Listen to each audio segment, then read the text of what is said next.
ازيكم يا حبايبي؟ عاملين ايه؟ يا رب دايما تكونوا في اتم صحة واحسن حال.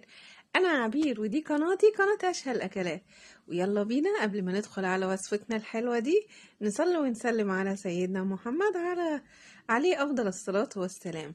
النهاردة هنعمل ايه؟ النهاردة هنعمل العيش التورتيل، العيش السوري، العيش اللي هو بتاع الشاورما. طبعا كلكم حبايبي، كلكم بتعرفوا تعملوا كل حاجة، وهو سهل جدا جدا. ويلا بينا قبل ما ندخل على وصفتنا نصلي ونسلم على سيدنا محمد عليه أفضل الصلاة والسلام. أنا كده خدت نص كيلو من الدقيق زي ما انتم شايفين كده، ما أخدتش الكيلو كله. وزنت اللي هم الفاضلين دول، خدت نص كيلو وعينت نص كيلو على جنب كده. طبعا هنحتاجوه علشان ايه؟ نفرد بيه العجينة. كده انا جبت كوباية المية زي ما انتم شايفين كده. عفوا، زي ما انتم شايفين كده جبت كوباية المية وحطيتها. فطبعا العجينة دي بتبقى قاسية شوية، مش بتبقى ما تبقاش لينة قد كده يعني. اللي سألني كتير هو قال لي على العجان هو بياخد نص كيلو، معقولة؟ ايوه بياخد نص كيلو يا جماعة، والله اهوت زي ما انتم شايفين. في قاع الحلة اهوت. بس طبعا انتي علشان ما بيبقاش مالي الحلة كلها، فطبعا لازم تجيبي من تحت ومن فوق عشان بيبقوا شوية زي ما انتوا شايفين كده.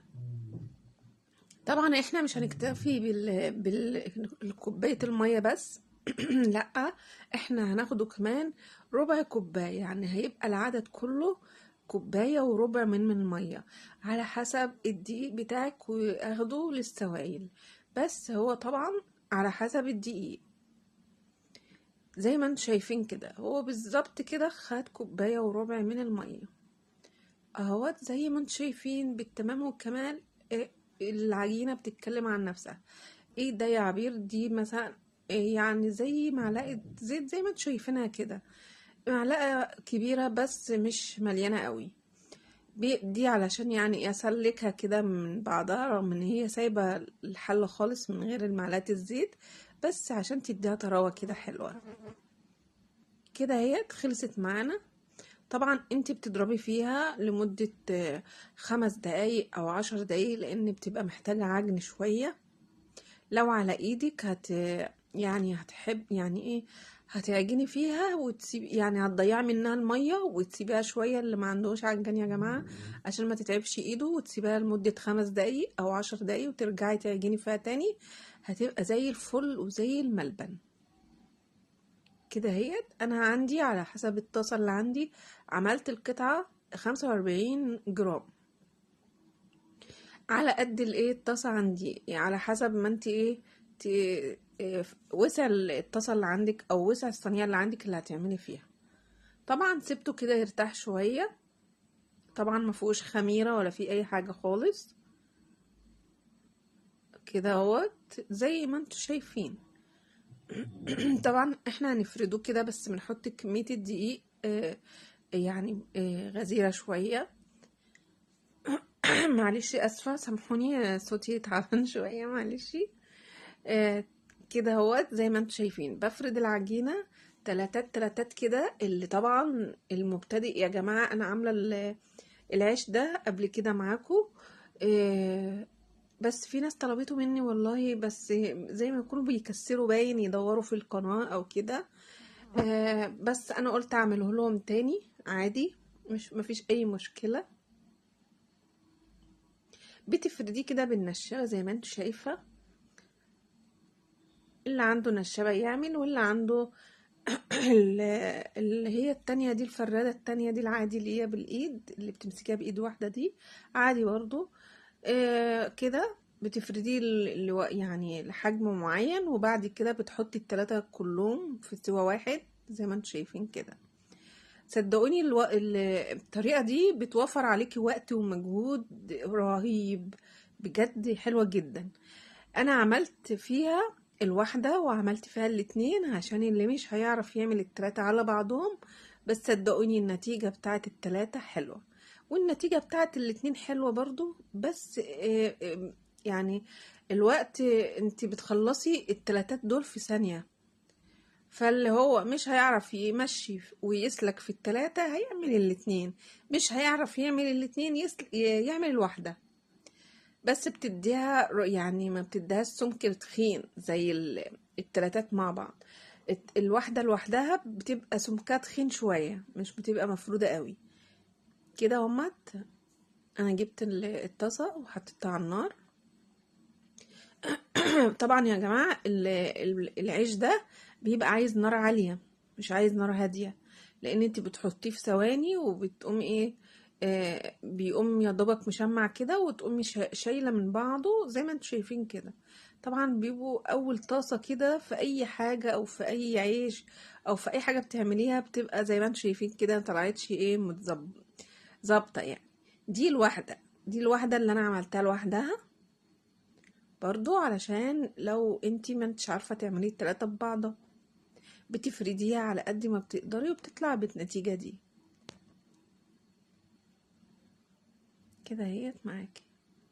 انا ماشية معاكم واحدة واحدة. هنعمل بقى اللي هي الايه الاتنين مع بعض هم دول الاتنين. بصوا يا جماعة والله ما في اسهل من كده، بجد حلوة جدا. وبعد كده رجعت بقى اعمل التلاتات زي ما انتم شايفين كده. بجد كانت العجينة بتاعتها حلوة، والطريقة جميلة جدا. بتساعدك وبتخلصي بتنجزي في الوقت الجامد وفي المجهود. بجد حلوة جدا. طبعا انا ما كنتش عاملة حسابي ان انا هعمل شاورما بقى ولا الكلام ده، فانا هعمل بالعيش ده ايه يا جماعة. قلت بقى ايه اتصرف، هما ايه يعني عندي كانوا جعانين وما كنتش عملت اي حاجة في اليوم ده. اعمل ايه بقى، عملت اللحمة المعصجة دي، وما كانش حتى عندي ايه ولا فلفل ولا اي حاجة خالص.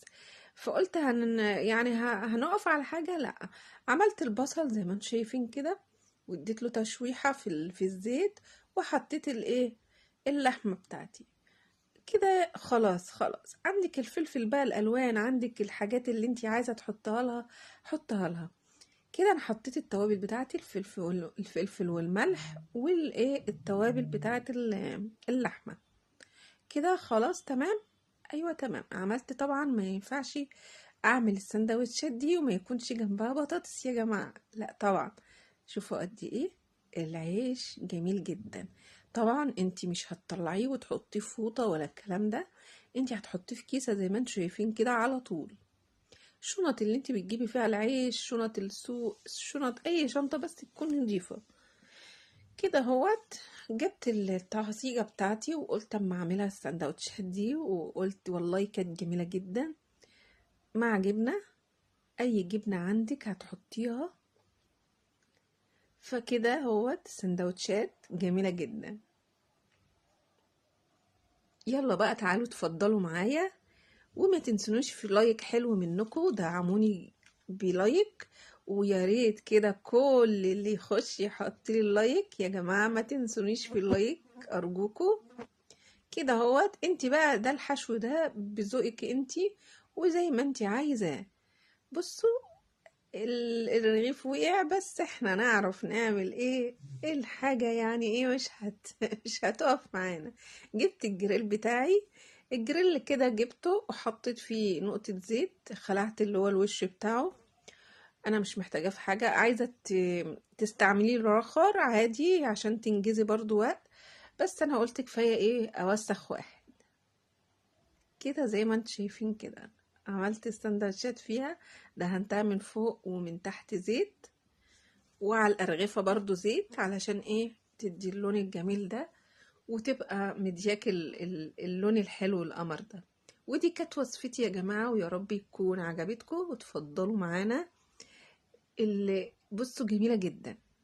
اقول لكم باي باي ومع السلامة. باي باي.